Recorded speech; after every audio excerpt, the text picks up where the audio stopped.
Hello? Who is this? Orange Hatter, Matthew Carson. Doomsday is upon you. Doom. Alright, check your Steam, jackass.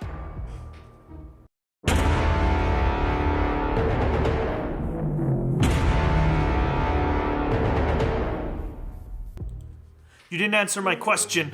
Who is this? It's me, Keaton. You know, I got in contact with you after seeing your old Deponia video. I like those games.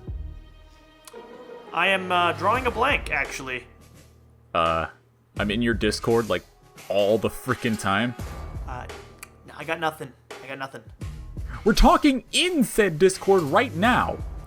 Actually, I am on the phone, but follow-up question, what was with the demon voice when you started talking? I mean, certainly nothing of a demonic nature. Deponia. It's a little-known point-and-click adventure game, and it's a game that's pretty damn dear to my heart. So as soon as I heard that there was a new one coming, I knew I wouldn't have been able to take it alone.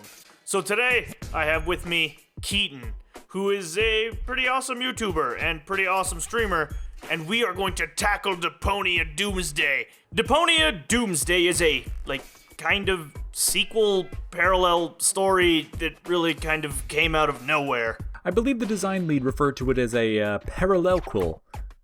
That's not a word, Pokey. That's not a word. But seriously, nobody saw this coming. The developer even went on record as saying that there will be no more Deponia games after Goodbye Deponia, which, yeah, it turns out that straight up was not true. For the uninitiated, the Deponia series is a set of point-and-click adventure games, kind of like Monkey Island, set in a light-hearted universe filled with all sorts of likable characters. And now, we anchor! Alright, so maybe not all of them are likable characters. I don't know what you're talking about. I relate to this asshole. The reason that this game, even exists is because there's this huge controversy from the original trilogy, which is in relation to how they were ended. It's an uncharacteristic break from the game's hopeful tone with a conclusion that just seemed to some to be needlessly tragic. And now apparently that backlash was so big that they decided to make another game. I mean, some developers just, apologize or issue a statement or do an extended cut, but fuck it. This ain't how Daedalic do. They just release a whole new game. Being that this Deponia is almost exactly in execution like the first three, if you would like a little bit more context about what makes this game more of a game and not just kind of the story play-by-play thing that we're gonna do here, I would recommend checking out my first video on the Deponia complete journey. Right, there's an annotation somewhere, you get it. But yeah, check it out and then come back and you will understand this one maybe a little bit more. Deponia Doomsday, like the rest of the series before it, is a classic example of the point-and-click adventure genre. Now, I realize some of you might be sitting at home with your Black Ops 7000s not knowing what that means, so let me break it down for you. You walk around your environment at a leisurely pace, steal anything that isn't nailed down, and try to combine your items and your ingenuity to solve your puzzles and achieve your goal.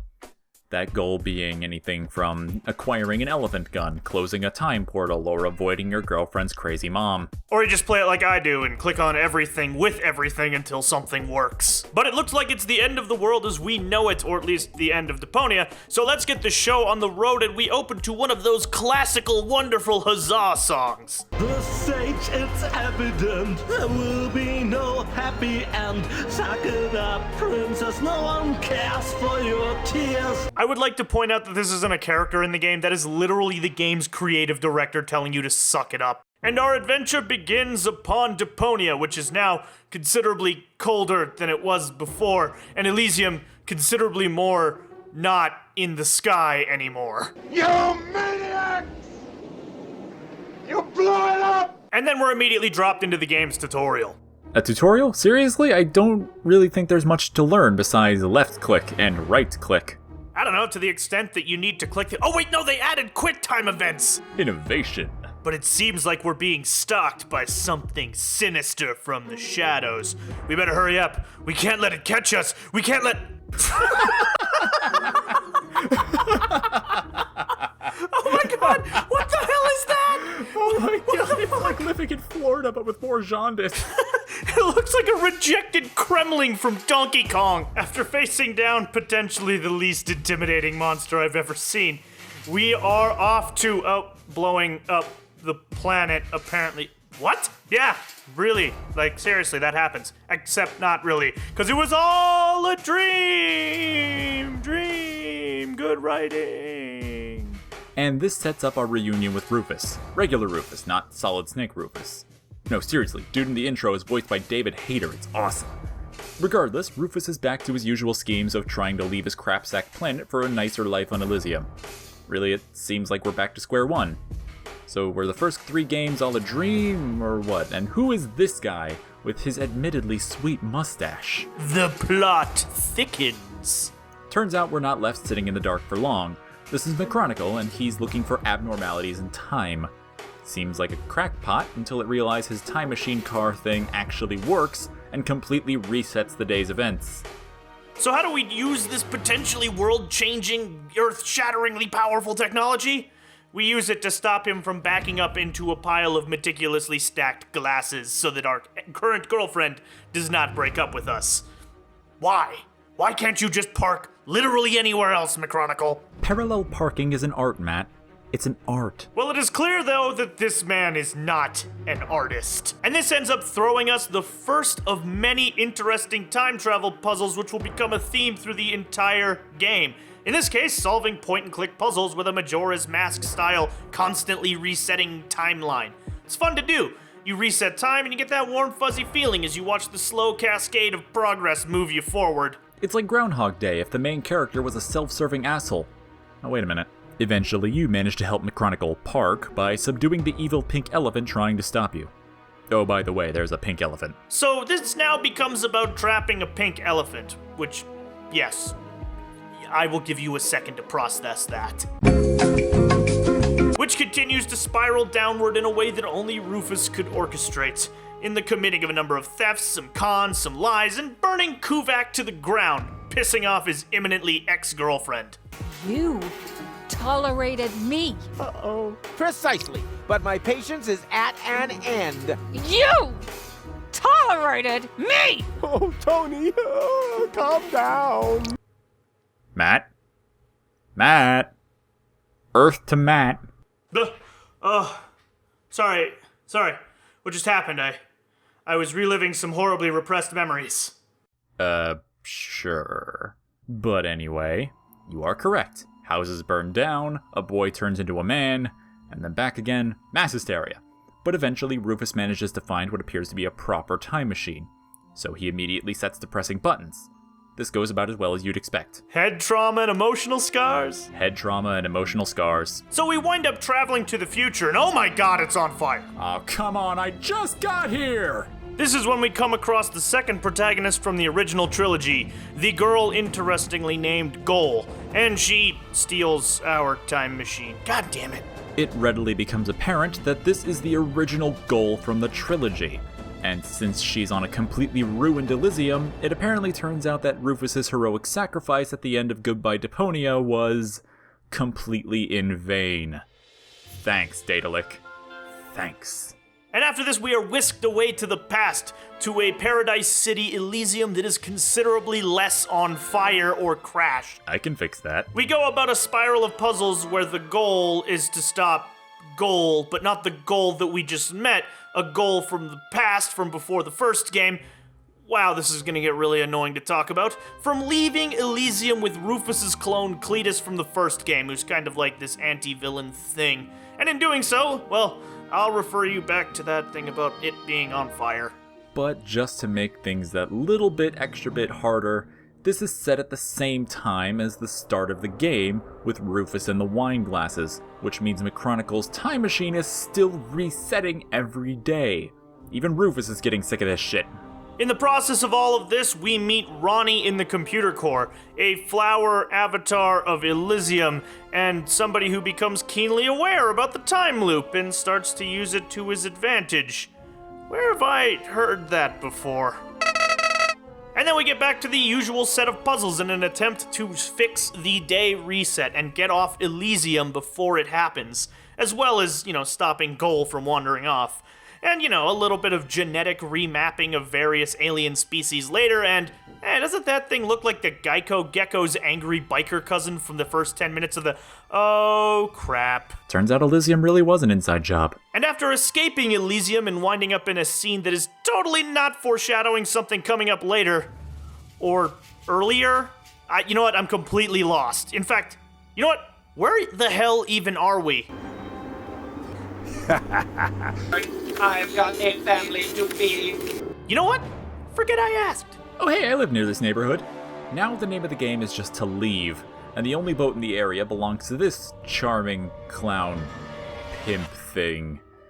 It's a love boat though, and brother wants a strong show of love. So come on, Goal, we gotta take some pictures. I'm sure with my amazing charms and incredible manly physique, I'll have no problem convincing Goal to take a picture with us. So after using a bowling ball to construct a fake imaginary girlfriend, something that's hitting a little bit close to home, thank you Daedalic Entertainment, we managed to take a picture nice enough that we're able to get on the boat bound for Kuvak in an attempt to stop the resetting of the day and make sure time can continue on from this weird Groundhog Day shtick that we're now a part of. But first a pit stop at this nice college town where we meet up with McChronicle and his son. Of course, Junior claims, in all seriousness, to be able to create time anomalies. So I mean, you are technically correct, but... I have never been more confused than I am right now. Anyway, Rufus gets roped into a lecture hall, Goal's all grumpy for being replaced with a bowling ball, so it's a usual Monday for the guy. We learn a little bit about Tachyon, the stuff used for the time shenanigans, and it's all framed with a healthy dose of Deponia and technobabble. We start seriously messing with time now, when suddenly, well, I couldn't tell you where this is. They seem to have an abundance of clocks, almost like it's a metaphor for a place out of time, or a clock shop. Unfortunately, it's the former. Welcome to Paradox City, a place created by Rufus and the owners of the time machine earlier's meddling. It exists, and it does not. Time flows, and it halts. All is for naught in this place. Abandon hope, for there is no true escape. Also, there's a caveman that talks like an Englishman, and that's funny. But in an era of international business, the medium-sized retailer can only ever flourish by finding a niche. It's at this point the story kind of gets like super duper confusing. Paradox City plays home to all sorts of strange people who've fallen through time portals, including the incredibly desperate, the smarmy, and another Goal. Remember what I said about confusing? Also, some peanuts who totally won't get murdered in an arbitrary puzzle. Bells for love? Yeah! Yeah! For Rita and Rocco! Also the great-grandfather of McChronicle, who has the time machine Rufus stole earlier. Somehow. He's not giving it back. He's very stubborn. And of course, things go on their standard Rufus style. Seeing the future where everybody's dead, ruining a wedding, building a tank out of barnyard implements. It's a pretty good time. Look, Matt, it doesn't really feel like we're getting anywhere. Everything here is confusing, there's other time machines with different rules, and it all just starts to feel like we're going around in a circle. Holy shit, fuel locks! Paradox City really is the most confusing and disjointed part of the game. Fortunately, it does serve to be the game's last act, the final stretch before the real, true ending coming up. And, well, here we go. So it turns out that there are two time loops, one created by McChronicle and Rufus at the beginning of the game, which is kind of the Groundhog Day thing that everybody's been fighting against, and another one created by the Pink Elephant. Also, the pink elephant from earlier turns out to be a pair of elephants. Huh. Yes, and these two elephants are actually tourists from a planet called Utopia, which was where Elysium was originally supposed to land, but apparently if it lands there, it actually kills all of the people on that planet, which is not good, including the Elysians, which makes Elysium just kind of like a giant shiny death trap with a pool.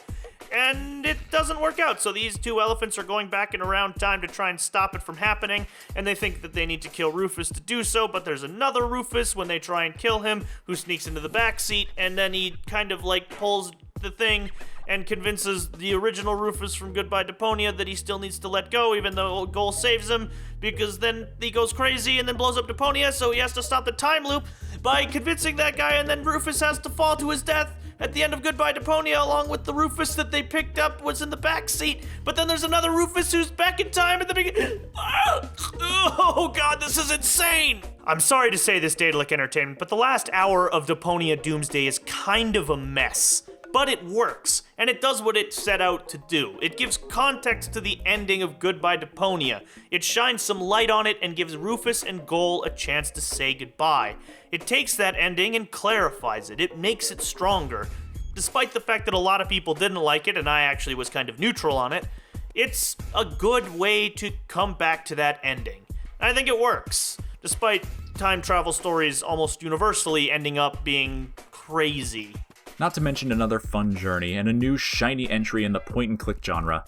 And isn't that all we ever really wanted? Apparently not!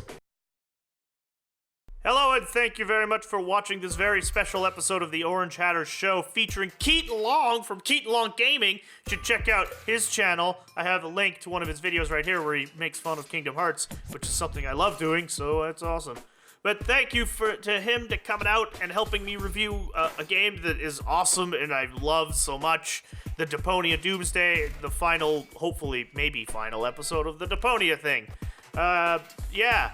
If you enjoyed this video, please like and subscribe and maybe give Keaton Long a little shout out and check out his videos. He's pretty awesome if you like stuff like Undertale or Kingdom Hearts or just laughing because he's really funny. But thank you again for watching. I hope you've enjoyed this and you all continue to, as always, have a great one.